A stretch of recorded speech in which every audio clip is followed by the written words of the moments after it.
Yeah, what up? Magandang tanghali sa lahat. This is your boy, Pops Manuel. Yon, ngayong araw mga Pops, no? Kakagaling natin ng medical. So, nakakuha tayo ng medyo mabilisang proseso doon. At ayun, finally, nakauwi tayo ng maaga. At so, maybe tomorrow pa yung result na medical natin. If ayun, wala tayong sabit. So thankful at nagpapasalamat ako sa queuein ko. Ingay na ingay. Yun, ulitin ko, nagpapasalamat ako yun kay queuein ko, Larry. Maraming salamat sa suporta kahit sobrang, alam mo yun, sobrang tarantado natin, sobrang napaka barumbado natin minsan, pero andyan pa rin siya, patuloy sumusuporta sa akin. Maraming salamat dito, Larry. Alam mo naman yan, kahit gago ako, kahit gago ka, mahal na mahal kita. Yan. At maybe bukas makukuha na natin yung result alas 4 ng hapon. So ngayon, sa tirik ng araw naglalakad ako dito dahil alam nyo naman, budget lang yung natin, yung perang pinapanggastos natin sa araw-araw. Kaya tamang lakad muna tayo, guys. At ito nga pala, Unica. Sobrang napakaganda na mahulma ng guys, lagayan ng Anyway, pauwi na ako nito ngayon. Dumaan ako dun sa may munisipyo ng Mandaluyong. So kukuha sana ako ng health certificate. Kaso nga lang, bawal pala yung pag walang result ng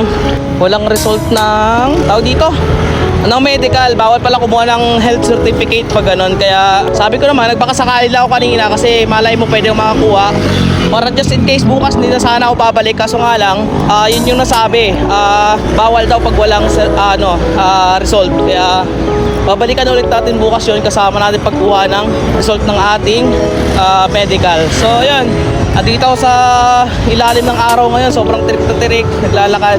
Kasi pag nag-commute ako dito sa kabila, sobrang mahal na pamasahe ko kaya tumawid na lang ako dito sa may Hulu.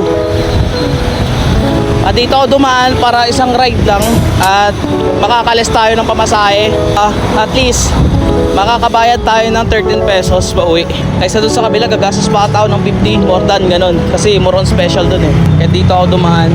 Sobrang init ng panahon talaga ngayon. Pero no choice tayo Kailangan natin mag-sacrifice maglakad para lang makalis tayo sa pang-allowance natin. Kagaya nyan, bukas babalik pa tayo. Another gastos na naman yun para makapagkuha tayo ng result ng ating At maybe this week, mga Pops, gusto ko lang i-share sa inyo. Baka makakapasok na tayo this week pag na ayos na lahat-lahat. Kaya sobrang magpapasalamat ako kay God. Yan lang palaging pinagdadarasal ko na ilagay niya lang ako sa tamang proseso ng buhay ko. Dahil minsan pag inaabot tayo ng pagsubok, talagang sagad din.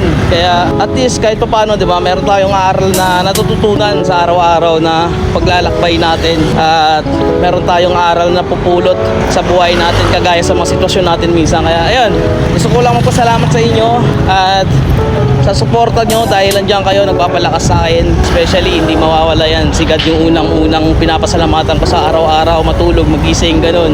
Lahat kayo, dapat ganun rin yung mindset. Huwag tayo mawala ng pag-asa. Laban na sa buhay. Lagaya ko. Let's go.